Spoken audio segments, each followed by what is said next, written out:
ಎಲ್ಲರಿಗೂ ನಮಸ್ಕಾರ ರೀ. ರಿಯಾಸ್ ಕಿಚನ್ಗೆ ಸ್ವಾಗತ ರೀ. ಇವತ್ತು ನೀವು ನೋಡ್ತಾ ಇರ್ಬೋದು, ನಾನಿಲ್ಲೊಂದು 100 ಗ್ರಾಮ್ನಷ್ಟು ಪನ್ನೀರನ್ನು ಈ ಥರ ಸಣ್ಣಕ್ಕೆ ಕಟ್ ಮಾಡಿ ಇಟ್ಕೊಂಡಿದ್ದೀನಿ ರೀ. ಇವತ್ತು ನಾನು ಸ್ವಲ್ಪ ಅದು ಪನ್ನೀರ್ ಗ್ರೇವಿ ತುಂಬ ಟೇಸ್ಟ್ ಆದದ್ದು ಮತ್ತು ಈಸಿ ಆದಂಥದ್ದು, ಸುಲಭವಾಗಿ ಮಾಡುವಂಥದ್ದೊಂದು ಪನ್ನೀರ್ ಗ್ರೇವಿ ಮಾಡಿ ತೋರಿಸ್ತಾ ಇದ್ದೀನಿ ರೀ. ನೀವು ನೋಡ್ಬೋದು, ಇಲ್ಲೊಂದು ಪಾತ್ರೆ ಇಟ್ಕೊಂಡಿದ್ದೀನಿ ರೀ. ಇದು ಪಾತ್ರೆ ಒಂಚೂರು ನಮ್ಮದು ಬಾಣಲೆ ಬಿಸಿ ಆದ ತಕ್ಷಣ ಇದಕ್ಕೆ ನಾನು 1 ಟೇಬಲ್ ಸ್ಪೂನಷ್ಟು ಆಯಿಲನ್ನು ಹಾಕ್ತಾಯಿದ್ದೀನಿ ರೀ. ಯಾಕಂದರೆ ಇದರೊಳಗೆ ನಾವು ಮಸಾಲೆ ಎಲ್ಲ ಫ್ರೈ ಮಾಡ್ಕೋಬೇಕಾಗುತ್ತೆ. ತುಂಬ ಈಸಿಯಾಗಿ ಮತ್ತು ಸರಳವಾಗಿ ಬೇಗ ಆಗುವಂಥದ್ದೊಂದು ಪನ್ನೀರ್ ಗ್ರೇವಿ ಅನ್ಬೋದು. ತುಂಬ ಸಿಂಪಲ್ ಆದಂಥ ಒಂದು ಪನ್ನೀರ್ ಗ್ರೇವಿ. ಈಗ ಫಸ್ಟಿಗೆ ನಾನು ಈರುಳ್ಳಿಯನ್ನು ಹಾಕ್ತಾಯಿದ್ದೀನಿ ರೀ. ಮತ್ತು ಇಲ್ಲಿ ನೋಡ್ಬೋದು, ಒಂದು 4 ಏಲಕ್ಕಿ ಲವಂಗ, 2 ಏಲಕ್ಕಿ, 1 ಪೀಸ್ ಚಕ್ಕೆ, ಇದಕ್ಕೆ ನೋಡಿರಿ ನಾವು ಇಷ್ಟನ್ನು ಹಾಕ್ಕೊಂಡಿದ್ದೇವೆ. ಮತ್ತು ಇದಕ್ಕೆ ನೋಡಿರಿ ಒಂದು 4 ಬ್ಯಾಡಗಿ ಮೆಣಸಿನ್ಕಾಯಿ ಸದಕ್ಕೆ ಹಾಕಿದ್ದೀವಿ. ಅಂದರೆ ಇದು ಒಂದು ಸ್ವಲ್ಪನೇ ನಾವು ಫ್ರೈ ಮಾಡಬೇಕಾಗುತ್ತೆ ರೀ. ಇದಕ್ಕೆ ನೋಡಿರಿ ಒಂದು ಮೀಡಿಯಮ್ ಸೈಜಿಂದು ಟೊಮೆಟೊ ಮತ್ತು 1-2 ಹಸಿಮೆಣಸಿನ್ಕಾಯಿ. ಇದು ನಮಗೆ ಒಳ್ಳೆಯ ಒಂದು ಟೇಸ್ಟ್ ಕೊಡುತ್ತೆ ರೀ. ಹಾಗಾಗಿ ಇದನ್ನು ಈ ಥರ ನಾವು ಚೆನ್ನಾಗಿ ಫ್ರೈ ಮಾಡ್ಕೋಬೇಕಾಗುತ್ತೆ. ಮತ್ತು ನೋಡ್ಬೋದು, ನಾನಿಲ್ಲಿ ಒಂದು 7ರಿಂದ 8 ಗೋಡಂಬಿ ಪೀಸ್ ಹಾಕ್ಕೊಂಡಿದ್ದೇವೆ. ನಮಗೆ ಒಂದು ಗ್ರೇವಿ ಒಂಥರ ರಿಚ್ ಆಗಿ ಮತ್ತು ಒಳ್ಳೆಯ ಒಂದು ಟೇಸ್ಟ್ ಆದಂಥ ಗ್ರೇವಿ ಬರಬೇಕು ನೋಡಿರಿ. ಹಾಗಾಗಿ ಈ ಥರ ನಾನು ಹಾಕ್ಕೊಂಡಿದ್ದೇನೆ. ಈಗ ನೋಡ್ಬೋದು ರೀ, ಒಂದು 1/4 ಸ್ಪೂನಷ್ಟು ಜೀರಿಗೆಯನ್ನು ಸಹ ಹಾಕ್ಕೊಂಡಿದ್ದೇನೆ. ಇದನ್ನು ನಾವೀಗ ಚೆನ್ನಾಗಿ ಒಂದು ಹಾಫ್ ಫ್ರೈ ಮಾಡ್ಕೊಂಡಿದ್ದೇವೆ ರೀ. ಈ ಟೈಮ್ನಲ್ಲೇ ನೋಡಿರಿ, ಇದಕ್ಕೆ ನಾವು ಒಂದು ಅರ್ಧ ಲೋಟದಷ್ಟು ನೀರು ಹಾಕಿಬಿಟ್ಟು ನಾವು ಇದನ್ನು ಚೆನ್ನಾಗಿ ಬೇಯಿಸ್ಕೋಬೇಕಾಗುತ್ತೆ ರೀ. ಅಂದರೆ ಇದು ಚೆನ್ನಾಗಿ ಒಂದು 5 ನಿಮಿಷಗಳ ಕಾಲ ಕುದಿಬೇಕಾಗುತ್ತೆ. ಸ್ವಲ್ಪನೇ ಶುಂಠಿ ಮತ್ತು ಸ್ವಲ್ಪ ಬೆಳ್ಳುಳ್ಳಿ ಇದನ್ನು ಸಹ ಹಾಕ್ಕೊಂಡಿದ್ದೇನೆ. ಇದನ್ನು ಬೇಯಿಸ್ಕೊಳ್ಳೋಣ. ಈಗ ನೋಡಿರಿ, ಇದಕ್ಕೆ ಒಂಚೂರು ಉಪ್ಪನ್ನು ಸಹ ಸೇರಿಸ್ತಾ ಇದ್ದೀನಿ. ಸ್ವಲ್ಪನೇ ಇದಕ್ಕೆ ಅರಿಶಿಣವನ್ನು ಸೇರಿಸ್ತಾ ಇದ್ದೀನಿ ರೀ. ಅಂದರೆ ಇದ್ರ ಒಟ್ಟಿಗೆ ಸ್ವಲ್ಪನೇ ಬೇಯಬೇಕಾಗುತ್ತೆ ನಮ್ಮದು. ಈಗ ನಮ್ಮದಿದು ಬೆಂದಿದೆ ರೀ. ಇವಾಗ ನಾನು ಸ್ಟವನ್ನು ಆಫ್ ಮಾಡ್ಕೊತಾ ಇದ್ದೇನೆ. ಇದು ಒಂಚೂರು ನಾವು ಆರಿಸ್ಬಿಟ್ಟು ಮಿಕ್ಸಿಗೆ ಹಾಕೊಂಡ್ರೆ ನಮ್ಮದು ಗ್ರೇವಿ ಮಾಡೋಕ್ಕೆ ತುಂಬ ಈಸಿ ಆಗುತ್ತೆ. ಈಗ ನೋಡ್ಬೋದು ರೀ, ನಾವು ಇದನ್ನು ಸ್ವಲ್ಪ ಆರಿಸ್ಕೋಬೇಕಾಗತ್ತೆ. ಆರಿಸ್ಕೊಂಡ್ಬಿಟ್ಟು ನಾವು ಮಿಕ್ಸಿಗೆ ಹಾಕೋಬೇಕಾಗುತ್ತೆ. ಇವಾಗ ನೋಡ್ಬೋದು ರೀ, ನಮ್ಮದು ಮಸಾಲ ತಣ್ಣಗಾಗಿದೆ.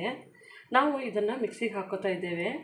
ನಾವೇನಿದು ನೀರನ್ನು ಉಳಿಸಿದ್ದೇವೆ ನೋಡಿರಿ, ಅದನ್ನು ಸಹ ಇದ್ರ ಜೊತೆಗೆ ಹಾಕಿ ನಾವು ಮಿಕ್ಸಿ ಮಾಡ್ಕೊಳ್ಳೋಣ. ಈಗ ನಮ್ಮದು ನೋಡ್ಬೋದು ರೀ, ನಮ್ಮದು ಈ ಥರ ಫುಲ್ ನೈಸಾಗಿ ಪೇಸ್ಟ್ ಆಗಿದೆ.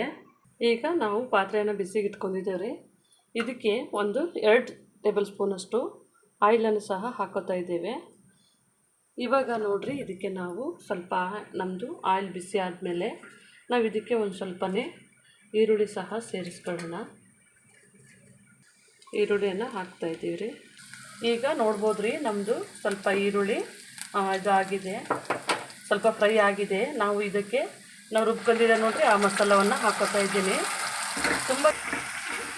ಈಗ ನೋಡ್ಬೋದು, ನಮ್ಮದು ಮಸಾಲ ಸ್ವಲ್ಪ ನಾವು ಇದನ್ನು 1-2 ನಿಮಿಷಗಳ ಕಾಲ ಫ್ರೈ ಮಾಡ್ಕೋಬೇಕಾಗುತ್ತೆ ರೀ. ಅಂದರೆ ಇದು ಚೆನ್ನಾಗಿ ಮಸಾಲ ನಮ್ಮದು ಫ್ರೈ ಆಗಬೇಕಾಗುತ್ತೆ. ಈ ಟೈಮ್ನಲ್ಲೇ ನೋಡಿರಿ, ನಾನು ಇದಕ್ಕೆ ಈಗ ನೋಡ್ಬೋದು, ನಾನು ಇಲ್ಲಿ ಒಂದು ಅರ್ಧ ಟೀ ಸ್ಪೂನಷ್ಟು ಗರಂ ಮಸಾಲವನ್ನು ಹಾಕ್ಕೊಂಡಿದ್ದೀನಿ ರೀ. ಮತ್ತು 1 ಸ್ಪೂನಷ್ಟು ಧನಿಯಾ ಪುಡಿಯನ್ನು ಹಾಕ್ಕೊಂಡಿದ್ದೇನೆ. ಈಗ ನಾವು ಮಸಾಲ ಹಾಕ್ಕೊಂಡೆ ನೋಡಿರಿ, ಇದು ಸ್ವಲ್ಪ ನಾವು ಚೆನ್ನಾಗಿ ಫ್ರೈ ಮಾಡಬೇಕು. ಈ ಟೈಮ್ನಲ್ಲೇ ನೋಡಿರಿ, ನಾನು 2 ಸ್ಪೂನಾಗಷ್ಟು ಖೋವಾವನ್ನು ತೊಗೊಂಡಿದ್ದೇನೆ. ಅಂದರೆ ಇದು ರೆಸ್ಟೋರೆಂಟ್ ಸ್ಟೈಲಲ್ಲಿ, ಅಂದರೆ ಕೆಲವೊಂದು ಕಡೆಗೆ ಖೋವಾವನ್ನು ಯೂಸ್ ಮಾಡ್ತಾರೆ. ಅಂದರೆ ನಮಗೆ ಒಳ್ಳೆಯ ಒಂದು ಟೇಸ್ಟ್ ಕೊಡುತ್ತೆ ಖೋವಾ. ಹಾಗಾಗಿ ನಾನು ಖೋವಾವನ್ನು ಹಾಕ್ಕೊಂಡಿದ್ದೇನೆ.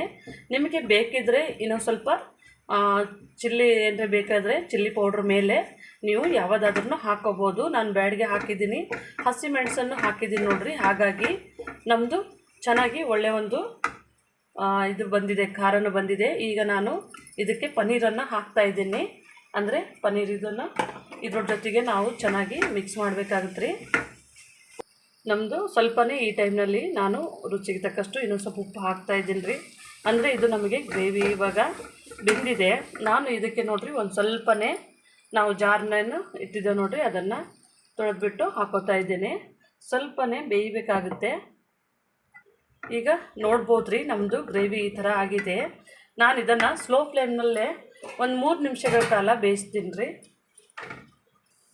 ಈಗ ನೋಡೋಣ್ರಿ, ನಮ್ಮದು 3 ನಿಮಿಷ ನೋಡಿರಿ, ನೀರೆಲ್ಲ ಬಿಟ್ಕೊಂಡಿದೆ ನಮ್ಮದು. ಚೆನ್ನಾಗಿ ಇದನ್ನು ಈ ಥರ ಮಿಕ್ಸ್ ಮಾಡಿದ್ರೆ ನಮ್ದು ಇವಾಗ ರೆಡಿ ಆಗಿದೆ. ನಮ್ಮದು ಪನ್ನೀರು ಗ್ರೇವಿ ತುಂಬ ಟೇಸ್ಟಾಗಿರುತ್ತೆ. ನೀವು ಒಂದು ಸರ್ತಿ ಮಾಡಿ ನೋಡಿರಿ. ನಾನಿಲ್ಲಿ ಕೊನೆಯದಾಗಿ ಒಂದು ಸ್ವಲ್ಪನೇ ಕೊತ್ತಂಬರಿ ಸೊಪ್ಪನ್ನು ಹಾಕಿದ್ದೀನಿ ರೀ. ನೀವು ಮನೆಯಲ್ಲಿ ಇದೇ ಥರನೇ ಮಾಡ್ಕೊಳ್ಳಿ. ನೋಡ್ಬೋದು ನಮ್ಮದು ಇವಾಗ ರೆಡಿ ಆಗಿದೆ. ನಾನು ಇದನ್ನು ಇವಾಗ ಆಫ್ ಮಾಡ್ತಾ ಇದ್ದೇನೆ. ನೋಡಿದ್ರಲ್ರಿ, ನಮ್ಮದು ಪನ್ನೀರ್ ಗ್ರೇವಿ ತುಂಬ ಈಸಿಯಾಗಿ ಮಾಡೋಂಥದ್ದು. ನೀವು ಮನೆಯಲ್ಲಿ ಇದೇ ಥರನೇ ಮಾಡ್ಕೊಳ್ಳಿ. ನಮ್ಮ ಚಾನಲನ್ನು ಸಬ್ಸ್ಕ್ರೈಬ್ ಮಾಡಿರಿ, ಲೈಕ್ ಮಾಡಿರಿ, ಶೇರ್ ಮಾಡಿರಿ. ನಮ್ಮ ವಿಡಿಯೋನ ನೋಡಿದ್ದಕ್ಕಾಗಿ ಧನ್ಯವಾದಗಳು.